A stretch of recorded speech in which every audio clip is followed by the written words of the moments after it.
Let me say,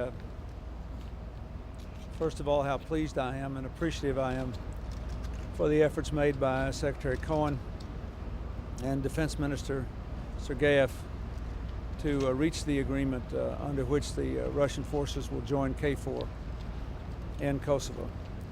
I have been briefed on the terms of the agreement. They provide for unity of command. They provide for a significant range of responsibilities for the Russians, which I think are entirely appropriate, and will enhance the mission's effectiveness. And I am fully supportive of this agreement and very pleased by it. This has been a good day. We are achieving our objectives. Now we know that we have 35,000 Serb forces out, 19,000 KFOR forces in.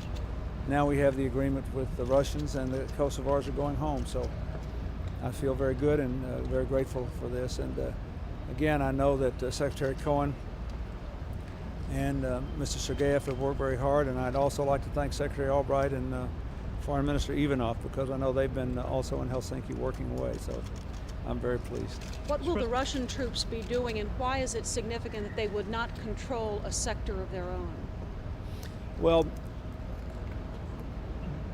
for one, the main reason is that they are actually needed in more than one sector. Why?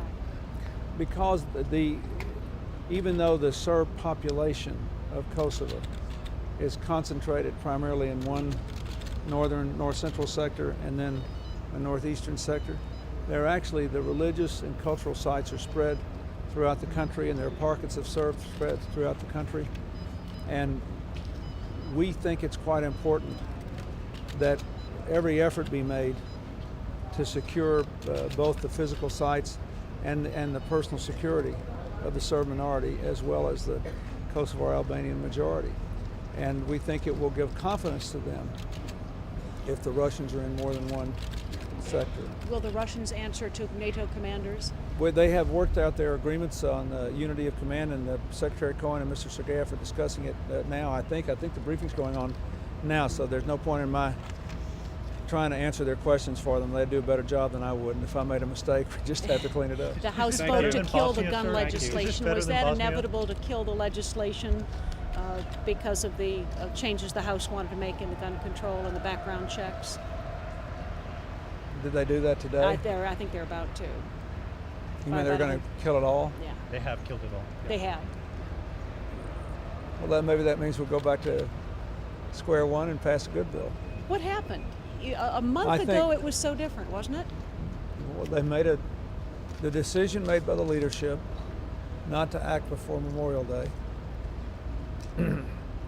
gave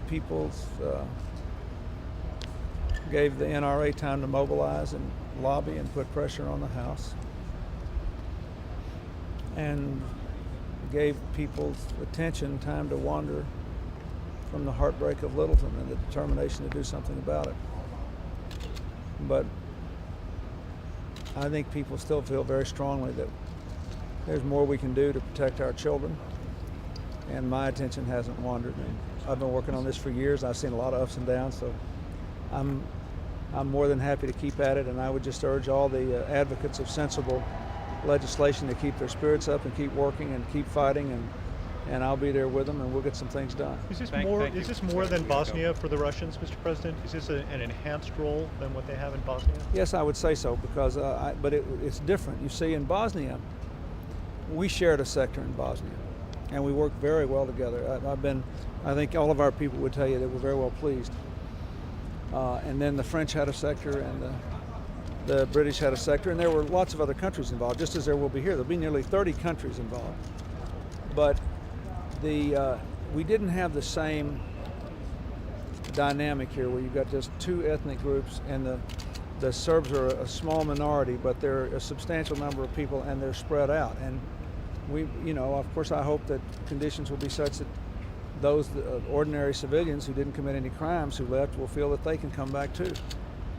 So I think having the Russians there, and then playing the administrative role at the airport, gives them a broader range of responsibilities. But as I said, I think it's perfectly consistent with the mission. I think it will help us to send the message, to model the message to both groups that we really do want all law-abiding people to be able to live in peace in Kosovo. And we intend to honor our commitments to that end. So I feel quite good about this, and I reviewed as I said, the terms of command and control and the basic elements.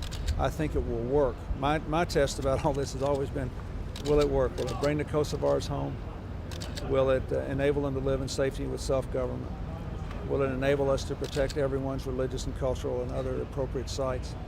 I think the answers to all those questions, if this agreement is faithfully implemented, and I believe it will be, the answers to those questions are yes. You trust the Russians? Thank Trust you all. them? Thank you. Do well. Gotta go. All I can tell you is, every time I've had an understanding with Boris Yeltsin, he's kept it, and we did work with them on a consistent, long-term basis for years now in Bosnia, and it's worked out. So I believe now that the agreement is worked out, I think it will be honored. I expect it will be honored. Despite last week with the airport. Yes, absolutely. Thank you, sir. Just hold your spot, please.